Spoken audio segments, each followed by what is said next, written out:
Well, one of them, it had come off one of them rollers, so it made cracks all up through the walls of the jail. Now with this little piece of metal, I found that the wall, because I originally was going to use it just to scratch some stuff in the wall, and a chunk fell, and I'm like, so I start digging on that wall. Well, I start digging that wall, and this is a sealed building, 14 stories up is where the jail cell is that we're on for, because it's all quartz in the bottom. Anyhow, so I start digging on the wall, and what I would do is, you know, you could flush all the powder and that kind of stuff, but then I'd put the stuff back inside the wall. Now, like if this right here is the crack, then I'll do it back over here. If this is the crack, then I just chip it like this and pry that piece out. Toothpaste around the outside of it and stuff that piece back in the wall, and you take a little bit of toilet paper and get it wet and smooth it over the crack. You can't even tell that it had been popped out, you know. So I had talked to some people that I knew in that tank, and I'm like, hey, you guys want to go home? And they're like, what are you talking about? And I'm like, really want to go home? And tank captain of mine, he's like, no, man, I'm going to honor camp day after tomorrow. I'm not going. And I'm like, okie doke. And I said, if anyone else wants to go home, then after chow, send them into my cell. And so I took my little New Testament, my Gideon's New Testament, and, you know, I had said a prayer and stuff. And another thing, it is not why I escaped by any means, but yes, in Matthew 5, 6, and 7, or the Sermon on the Mount, the Lord changed my life. By Matthew 24, I was so convinced the Lord was going to be back in, about 5 minutes now, that He kept putting it on my heart that I needed to be baptized. You know, again, that's not why I escaped. I escaped because of my sentencing date and facing those charges. My lawyer at the time was trying to get me to sign a deal for a 10-year lid, meaning that I'd do 10 years on that stretch. So November 5th, then I went to the tank captain and I said, hey, I need a job. And he said, I thought you said working in jails for lames. And I said, no, I need a job. And he said, what do you want to do? And I said, I want to push the sheet cart. So inspection day, what they do is you come out of your cell and you throw in your dirty laundry, and then they come and they search your cell and they give you clean laundry and you go back in. So I'm pushing the sheet cart. So because now you're a trustee, they search your cell first. So as I'm pushing the sheet cart, when we get back by my cell, I grab armloads, I threw them in my cell and closed the door and kept pushing the sheets. So after that was all over with, I got all these sheets in my cell, and now I'm starting to dunk them in the toilet and double knot them. Now, I tied the corner of it to the bunk and the rest of the way out of the jail wall. Now, when I took my head and looked out that hole, and this is how we figured out the sheets, okay? It's you know, there's bottom and top tier. The tank is called 7C. So bottom and top tier, 14 stories. Now, I took a sheet and stood on the top tier like that, and I hung a sheet and to see if the corner of the sheet would reach the floor on the next thing. Just about. So I figured 2 sheets. All right, I need 28, 30 sheets. I didn't have enough time to count them, so I just started dunking them and double knotting them. Now, when I put my head out the hole, there was another roof, a sub-roof, about halfway down the building, so I could see that the sheets went down off that other roof, but I couldn't see if they hit the ground. So I said, okay, and I climbed out down the sheet until that little subroof. Now this is about 7 o'clock in the evening, and it's got a metal roof on that sublet. So as soon as my feet hit that roof, next thing I knew, my feet were where my shoulders are supposed to be. I did one of those numbers, and instantly I slammed onto my back, and I'm sliding off towards the edge of the building. So I grab onto the sheets, and I'm hanging about half off the building. And I look, and at least the sheets are hitting the ground, and I pull myself back up onto this roof, and I look up, back to the hole in my cell.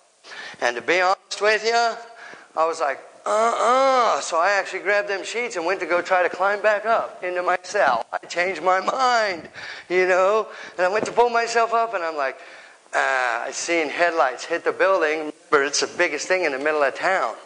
So I look, and I'm like, to heck with it, and I started letting go of the sheets, basically, And I'd just free fall and drop until that next knot would catch in my hands. And so what it would do is that would catch, and so as I'm going down like this, then it would, like a rubber band, slingshot me back up. So as soon as I felt it start to pull me up, I'd let go again until I'm dropping and grab the sheet. So I kind of pogoed all the way down the building, you know. Well, I had run down the street, and I took off my shirt and everything that said jail on it. My pants didn't. So I'm running, and I hear this car trying to start. And I look over, and here's this woman. So I go running up to the car, and I bang on the window, and she's like, yeah? And man, I'll give you $50 for a ride around town real quick, across town. She's like, why are the cops after you? And I said, they're not right now, but they will be in a minute. And she said, no kidding, get in. So she ended up giving me a ride across town to get out of there, you know. Well, there again, to make a long story short, you know, I ended up getting out of town that night and being on the run. There turned out to be 7 of us that went out that hole that night, you know. Well, I guess it was not even, you know, a few days later or something, then some friends of ours come over to where I'm hiding out. And they're like, Rocky, you got to see this. You know, they put this thing on TV, and I'd already been all over the news and that kind of stuff. So, yeah. Well, it's an episode of America's Most Wanted. You're going to want to watch this, Rock. And they had, at that time, it's not that much money now, but at that time, it's still a lot of money, but at that time, it was a $250,000 reward for any information leading to my arrest. Now, I'll tell you, some people that you might think, that's my brother, you know, and that kind of stuff, and that situation, people that I thought were my family, and I'm looking at them and just see the dollar signs in their eyes, you know, and I'm like, oh no. So I'm just getting this gut feeling, and I'm like, I got to use the restroom, and I get up to use the restroom, and I climbed out the bathroom window, and I got from here to your parking lot, and here come all these cars squealing around the corner up to the house. So it was a good thing I bailed. You know, well, luckily, the Lord put somebody with good wisdom and good godly counsel to sow into my life. They said, Rock, what are you going to do now? And I said, I'm out of here. I'm headed for Alaska. You know, and he's like, well, what is it you want out of life? And right then it was just to be free, you know, and what happened to a family and all that? I thought you always wanted a family. Well, that started hitting me, you know. And I'm like, yeah. You know, and he's like, let me ask you this question, Rock. What if it's 15 years down the road from now, and you're driving along, and you're in some little town, and some cop red lights you for a busted taillight? You know, are you still going to shoot him? You know, now you got a wife and 2 kids or whatever waiting at home. You know, what are you going to do? That started working on me, so I started thinking about that. And in that time, my mom had been out of the country. She had gotten married and was in Singapore when all this transpired. Well, when she got back, then she had seen this and stuff, and we had got the whole family back together for a Thanksgiving dinner. And I asked my stepfather, you know, he said, what are you going to do? And because they're going to kill you on sight.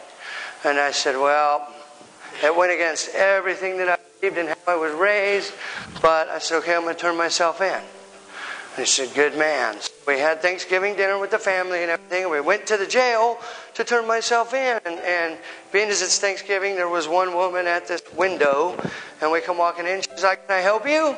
And I said, yeah, I'm here to turn myself in. And she said, and who are you?